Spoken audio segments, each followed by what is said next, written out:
Welcome to Kenton's videos. Enjoy the video. You start by opening the notebook and confirming where Python thinks it lives. Run %pwd or import os then os. Get good to show the current working directory. Once you see the path, decide whether you need an absolute folder or a relative path to your project. Make sure the target folder exists. Create it now with os.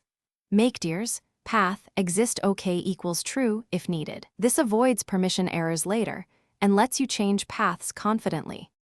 Now change the working directory, import os and run os. Dir your /new/path to switch immediately. Alternatively, edit Jupyter Notebook config. Pi to set C. Notebook app.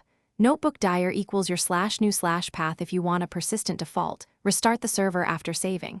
Once done, verify the change with %pwd and list files using ls or os. Listier.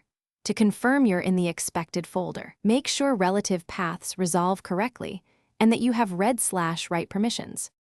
Finish by saving your notebook and restarting the kernel so imports and file handles use the new path.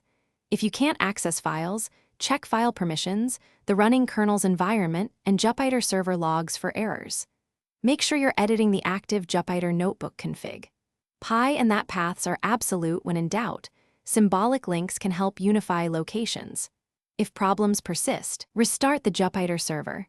This often clears stale path references and locked file issues.